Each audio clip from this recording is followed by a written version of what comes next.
Rápido, de esos extraños manejos, Inés García, que hemos conocido en los últimos 9 meses, que claro, la infanta Cristina es copropietaria de Aizón, es que estaba ahí, en el auto del juez es demoledor, ella está situada ahora mismo en el centro del huracán. Repaso de estos datos, de estas informaciones, algunas de ellas bastante demoledoras que hemos conocido en estos últimos 9 meses. En estos últimos 9 meses han salido documentos importantes. Vamos a hacer un brevísimo resumen. La relación de la infanta Cristina con Aizón es clave para saber hasta qué punto tomaba decisiones dentro de esta sociedad que, recordemos, los investigadores consideran pantalla. Es decir, esa empresa serviría para canalizar el dinero que ilícitamente, presuntamente, habría obtenido de las administraciones públicas del Instituto NOS. Bueno, como todos sabemos, el nombre de la infanta Cristina y su firma aparecen en ese acta fundacional de Aizón, una empresa compartida al 50% con su marido, con Iñaki Urdangarín. Era copropietaria. Es importante esto porque a lo largo de estos meses han aparecido documentos en los que como copropietaria firmaba. Ejemplo,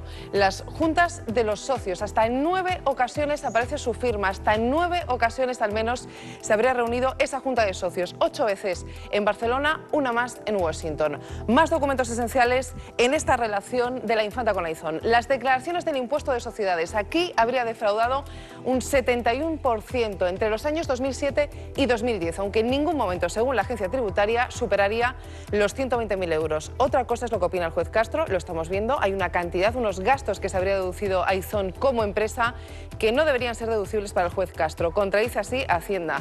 Siendo así, sí estaríamos hablando de un delito fiscal, pero eso lo veremos más tarde. Más datos de su vínculo con Aizón, el contrato de autoalquiler del Palacete de Pedralbes. La infanta y su marido se alquilaron a sí mismos su casa, aduciendo que era la oficina de Aizón.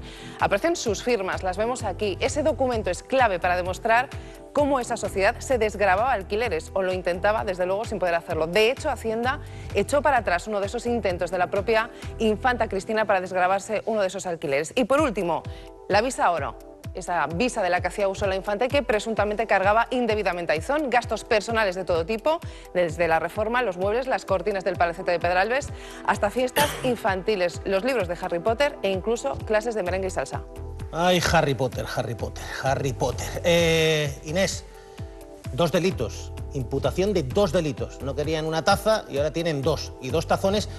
¿Con qué castiga el Código Penal estos delitos? Bueno, estamos hablando de 2 delitos, uno de blanqueo de capitales, otro contra la Hacienda Pública. Hablamos siempre desde la actividad que la infanta Cristina habría llevado o permitido presuntamente su papel como propietaria a medias de Aizón. ¿Por qué blanqueo de capitales? Pues porque ya lo hemos dicho antes, se cree que Aizón no era más que una sociedad pensada para poder blanquear dinero que de manera ilícita habría llegado desde el Instituto NOS. Ese instituto que habría conseguido al menos 2,5 millones de euros de Baleares, otros casi 4 del gobierno valenciano y que habría acabado de alguna manera en Aizón. La historia es que con la visa de Aizón se habrían pagado muchos gastos personales de los duques de Palma. Por ese delito podría enfrentarse a una pena de 6 años de prisión y una multa que abarca hasta 3 veces la cantidad que habría blanqueado. Incluso, como digo, 3 veces, por lo menos la misma. El otro delito sería el delito contra la Hacienda Pública. Se refiere a aquellos gastos que se han deducido como sociedad a Aizón. Estos delitos contra la Hacienda Pública podrían penarse también con hasta 6 años de prisión y una multa, en este caso, que podría llegar a ser 6 veces la cantidad defraudada, Antonio. Ernesto Ekaizer, blanqueo de dinero, que es lo que le dijo la audiencia al juez Castro. Le dijo, sigue esa ruta, sigue ese camino y además fraude fiscal. Sí, porque lo que tenemos a partir, sobre todo del año 2012, que es una sentencia del Tribunal Supremo, hay una conexión entre el delito de la hacienda pública y el blanqueo de capitales, ¿no? Se puede efectivamente defraudar a la hacienda pública, por un lado, y por el otro lado dar lugar al blanqueo de capitales para ocultar el uso del dinero.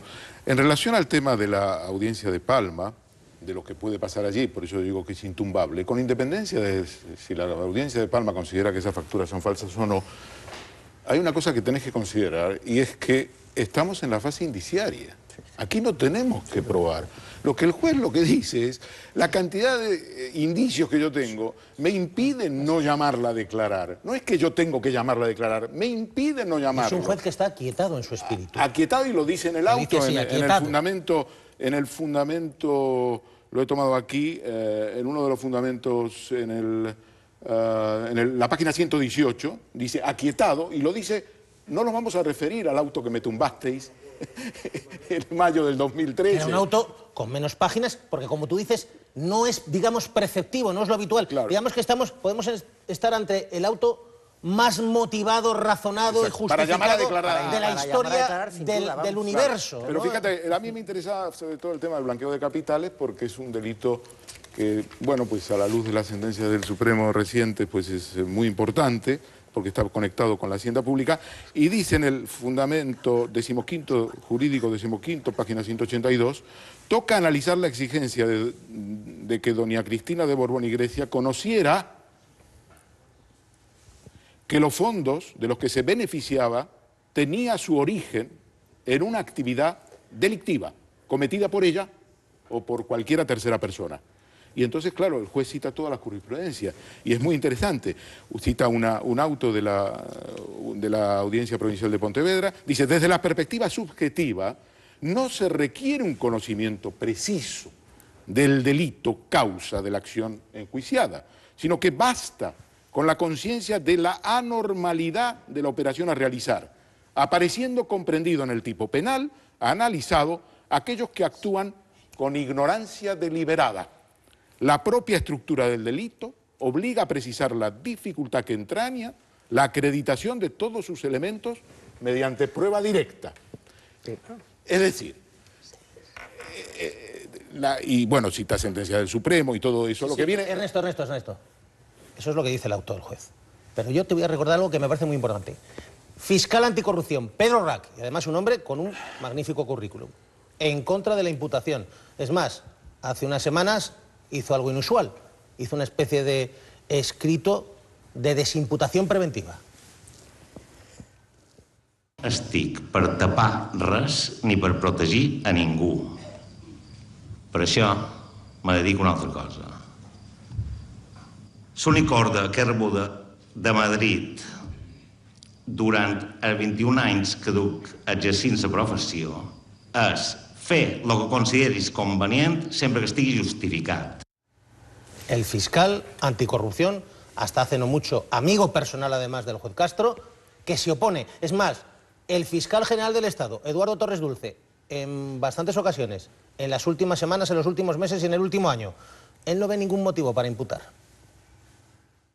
No han existido hasta este momento ningún indicio, ningún dato que permita deducir que las actividades en esa sociedad por parte de la infanta han incurrido en un ilícito penal. A la infanta no se le está dando un trato desigual, ni positivo ni negativamente desde el punto de vista de la Fiscalía. Si hubiera datos objetivos para imputar a la infanta, la Fiscalía no dudaría en formular dicha imputación. A ver, el juez ve los datos, pero muy objetivos. Pero, Natibel, Manuel, Carmelo. Pero bueno, el juez Castro explica que en casos similares, evidentemente, pues no se ha prescindido de este trámite de imputar a la esposa. Cuando ha leído Ernesto lo de la ignorancia deliberada, claro, ¿cómo no va a haber ignorancia deliberada cuando se compras una mansión de 6 millones de euros, haces una obra de 3 millones de euros, ¿de dónde sale ese dinero? Aunque no sepas, está bien dicho, no sea preciso saber si es delictivo o no, de dónde sale exactamente, pero digo yo que la infanta tendría que preguntarse cómo hemos conseguido todo esto. Estas facturas que el juez Castro ha escudriñado una a una, para saber, pues efectivamente, si la obra, esa obra que hicieron los proveedores, de dónde salía ese dinero, si eran correctas. Bueno, es que pero es de cajón. Natibel, perdona, es que de dónde venga o no venga ese dinero, eso era la otra cuestión del tráfico de influencias por la que fue desimputada. Ahora sí que hay algo por lo que ha sido imputado, que son unas facturas, un contrato fiscal que tienen unas facturas, claro, en las cuales se demuestra que ella ha cogido dinero de una empresa que se llamaba Aizón para comprar unas cortinas, por ejemplo, para comprar tus cortinas. Y ese dinero procedía, por cierto, de administraciones públicas. Claro, ese dinero venía de donde venía, que esa es otra película. Esa es otra película, pero ya estamos hablando de que el juez ha expurgado las facturas. Facturas que se han demostrado que eran falsas y que fueron consideradas falsas en su momento como tales por la agencia tributaria y que luego, por arte de Birlibirloque, se consideran que no son falsas y que son la clave de toda esta historia. Por eso digo que la agencia tributaria de esta parte de la historia, ¿no? de esta parte de la historia que afecta a la infanta, que es delito fiscal y blanqueo de capitales. barra blanqueo de Son capitales. la clave porque lo que están haciendo con esa operación es pagar menos impuestos. Claro, claro. Obviamente. Pero que es claro a mí como el sí agua que me clara. interesa una cosa que yo creo que insinuaba Natibel, ¿no? Que es cómo se les ha ocurrido hacer estas cosas, ¿no? Y yo creo que eso enlaza con el clima de impunidad del que han gozado durante muchos años en este país determinadas instituciones, y por otro el de opacidad. ¿Vale? Y yo creo que eso está en el origen de que a la infanta Cristina y a Urdangarín se les ocurra montar, cuando están casados en separación de bienes, se les ocurra montar una empresa para deducir sus gastos y para estafar, porque ya, con independencia de los 120.000 euros o no, y de que hubiese delito o no, lo que hay es, desde el punto de vista social, un auténtico ánimo de defraudar. Pero y hay montado una empresa para defraudar Pero dime una Hacienda. cosa, Rico, si se les ocurre sacarle la pasta a la Generalitat Valenciana o al gobierno balear para una actividad que no hacen y llevárselo a su pecunio, ¿cómo no se les va a ocurrir pagar las cortinas? Bueno, vale, tú dices, ¿cómo se les va a ocurrir? Pero lo de las cortinas, en el fondo, esto es... Este asunto es asunto menor, lo que pasa es que es un asunto menor que afecta a la infanta directamente. Porque hay un clima de impunidad y porque podía hacer lo que quisieran y porque nadie informaba de nada y porque esto nos lleva a una pregunta que está ahí en el origen desde hace mucho tiempo, que es ¿de dónde vienen los fondos? ¿La Casa Real tiene la fortuna que realmente tiene? Y todo eso, al final uno, no quiero decir que termina haciendo lo que ve en casa porque no hay pruebas de otra actuación similar, pero si hubiese habido transparencia desde hace 30 años, no se les habría ocurrido. Y ahí está parte del origen de la historia. Y luego, volviendo a lo que mencionaba Ernesto, claro que desde un punto de vista normal es intumbable el auto, porque efectivamente para llamar a alguien como imputada, que lo único que quiere hacer es estas preguntas que estamos planteando y que las responda... el juez Castro ahí envía varios recaditos a la Fiscalía. Claro. Y le dice...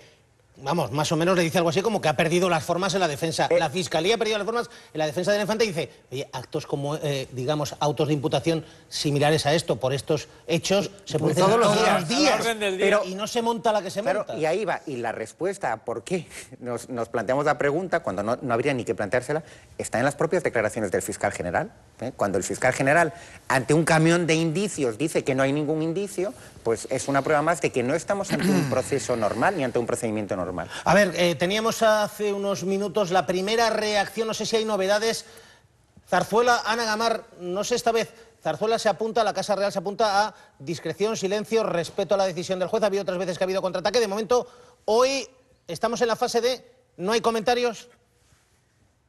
Sí, se decantan en esta ocasión por el silencio, por el no comen, tan solo un mensaje, el que nos ha dejado el portavoz de la Casa Real con el que hemos hablado desde la Sexta Noticias, un mensaje además muy políticamente correcto, en el que aseguran que desde la Casa Real se respetan las decisiones judiciales. A partir de ahí no quieren decir nada más y aseguran pues que no debemos esperar nuevas argumentaciones o nuevas valoraciones en las próximas horas, porque en principio no están previstas. Pero recordamos, Ana Gamar, esta vez Zarzuela, yo creo que además sensatamente adopta la estrategia de silencio, respeto a la decisión judicial y no hay comentarios. Pero hace unos meses sí hubo, digamos, contraataque y misil contra el juez Castro. Supone un cambio radical en la actitud de la Casa Real, porque en la anterior ocasión, en la primera imputación de la infanta, aunque es cierto que en un primer momento Casa Real dijo que no comentaban las decisiones judiciales, horas después sí que lo hicieron. Varios portavoces de Zarzuela, a través de una llamada telefónica, expresaron su sorpresa por el cambio de lo que ellos consideraban criterio por parte del juez al decidir imputar a la infanta, y además pues aseguraron que estaban conformes con la decisión de la Fiscalía de recurrir esa imputación. Después, cuando la infanta fue desimputada, entonces sí que Casa Real pues remitió a ese respetamos las decisiones judiciales. Bueno, pues de momento, silencio, no hay comentarios, respeto a la decisión judicial. Estamos muy pendientes, cualquier novedad que se produzca en Zarzuela volveremos enseguida. Pero tenemos también ya las primeras reacciones en Barcelona del bufete que defiende a la infanta Cristina y del bufete que defiende a Iñaki Urdangarín. En primer lugar, Miquel Roca, el abogado de la infanta Cristina, ha hablado, hay una primera valoración. Rosa Moreno. Bien, el abogado de la infanta, Miquel Roca, ha asegurado que discrepa respetuosamente de la decisión judicial. Ha asegurado que no se la esperaba y, por tanto, le ha sorprendido. Eso sí, ha admitido que no se trata de una situación agradable. Discrepo de esta decisión judicial y, como abogado de la infanta, vamos a recurrir contra esta decisión y esperaremos a su momento a pronunciarnos definitivamente, porque lógicamente hay que dar trámite a la justicia que haga lo que tiene que hacer en los trámites, en los tiempos que debe pronunciarse.